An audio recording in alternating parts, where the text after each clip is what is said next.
Hello everyone, my name is Hui-Yin, and it's a great pleasure to do this presentation on our paper Joint Attention for Automated Video Editing. In this work we designed a metric based on cognitive attention that we then used to implement and evaluate 3 automated editing methods for recordings of corporate meetings. This paper is accepted to ACM Interactive Media Experiences 2020 and is co-authored by myself, Trevor Santarra, Michael Leece, Rolando Vargas, and Arnav Jhala. We're affiliated with North Carolina State University and UC Santa Cruz in the USA and Université Côte d'Azur INRIA in France.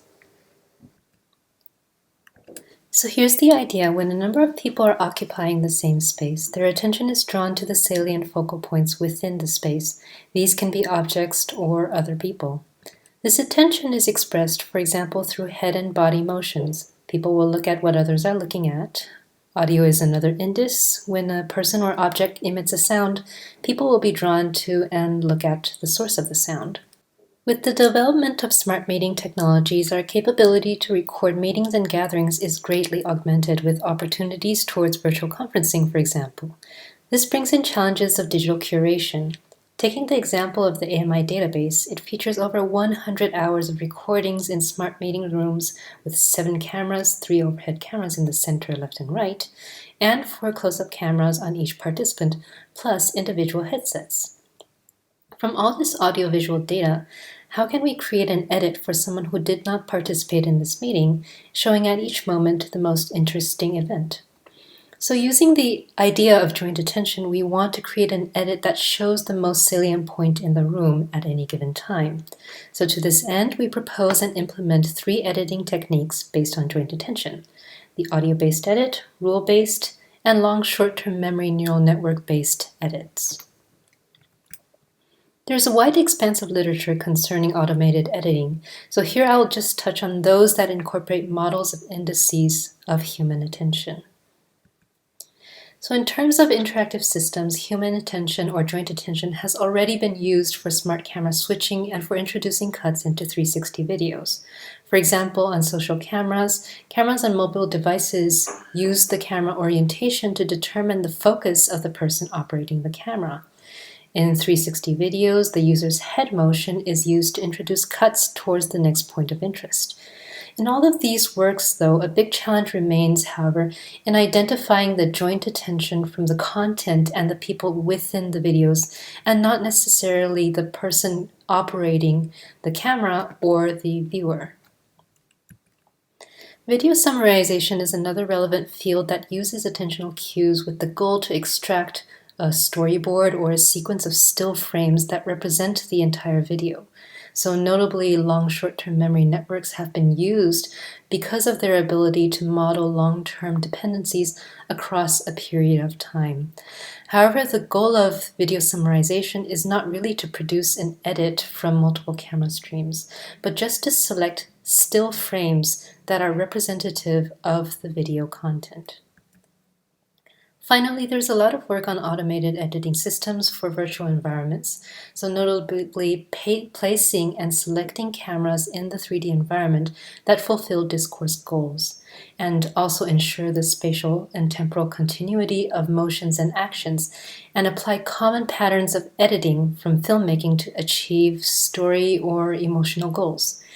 So 3D camera planning varies greatly from our current challenge in 2 main ways.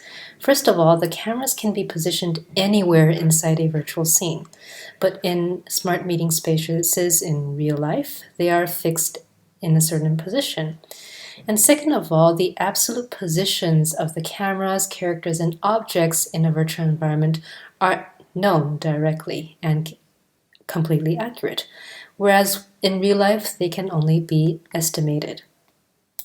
The attentional features we use in our 3 automated editing methods are audio and pose. Audio is pretty straightforward. It's the individual amplitude of the headsets for each participant. For pose, we take inspiration from automatic pose analysis software OpenPose in order to extract the facial landmarks of the participants inside the videos. And using the visibility of the landmarks on the face, the 2 eyes, nose, and 2 ears, we can approximately estimate the orientation of the head and use that, given the configuration of the room, use that to determine where the participant is looking within this environment. So to obtain the ground truth, we asked a human expert to edit 3 videos based on the definition of joint attention. That is, what is the focal point of the room at any given time. So here's an example of the human expert edit. My opinion, I think it's better under the flip, because whenever you want to the talk, okay, so then you can speak, then you can close it. Because if you put it on the flip, okay, then technical, I don't think it's feasible. Because most of the time you speak, then it will be recognized. But if you've already got the remote control in your hand and need to open the flip to use the voice, why use the voice? Why not just use your hand? I mean, the whole point of the voice is that if the remote control is sitting there and I'm too lazy to reach over and pick it up. So the first approach that we implemented is the audio-based edit. It is a naive approach that chooses the camera stream showing the person who has the highest microphone amplitude on their headset. And so there is no smoothing, that is, minimum shot length is 1 second, and contains only close-up shots of the participants.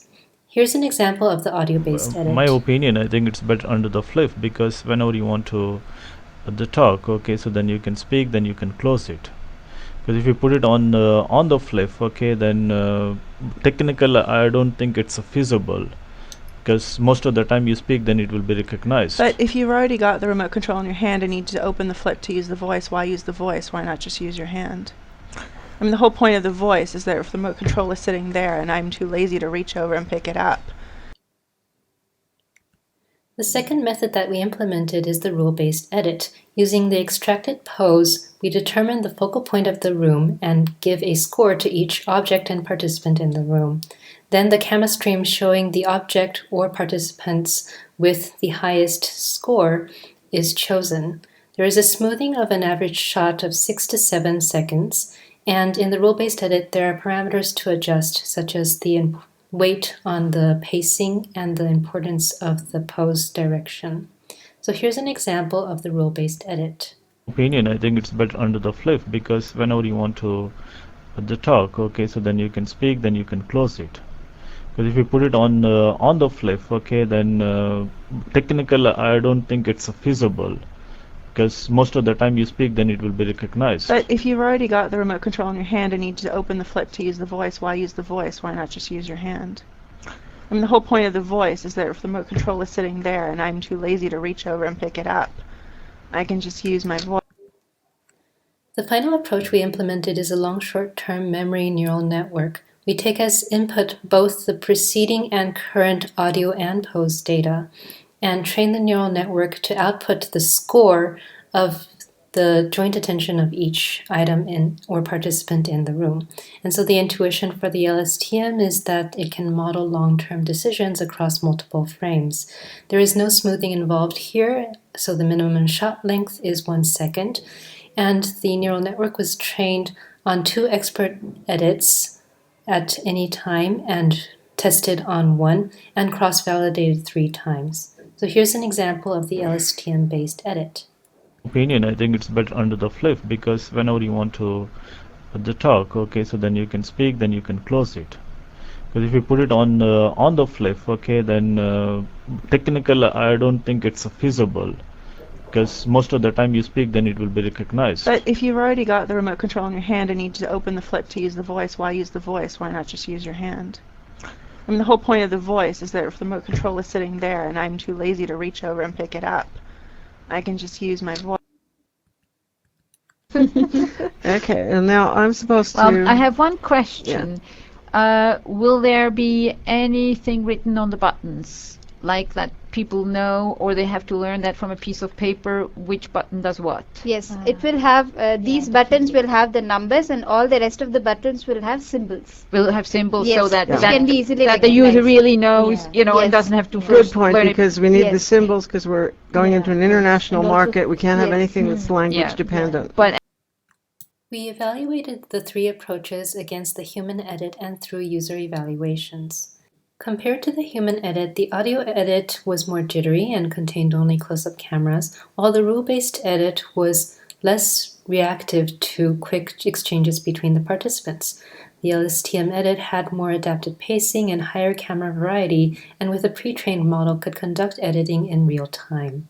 We then conducted a user evaluation comprised of a pre-survey to see if there was any preference between different meetings, and a second part of 9 pairwise comparisons of 2 clips selected from a pool of 36 clips, where there were 3 clips per meeting and 4 editing treatments per clip. And so the users had to choose between any 2 pairs of clips which one was easier to follow and which one was preferred. The participants were not informed that there were different editing treatments between the video pairs. So first, looking at the pre-survey on the meeting preferences, we found that it had no effect later in the pairwise comparisons on whether a video clip was found easier to follow or more preferred. In pairwise comparisons, we found that the human expert edit was still preferred above all other methods, and the rule-based edit was the least preferred of all. And LSTM outperforms audio in pairwise comparisons. Though no 2 clips from in the pairwise comparison were the same meeting, we regrouped the preferences for each meeting and found that consistently throughout all meetings, the human expert edit was always the most preferable and most easiest to follow, whereas the rule-based edit was least preferred. And the LSTM-based edit and the audio-based edit closely followed the human preference for human expert edit. There were a number of limitations for this work, notably the training data of expert edits was very limited, and so we were not able to train on multiple kinds of editing styles.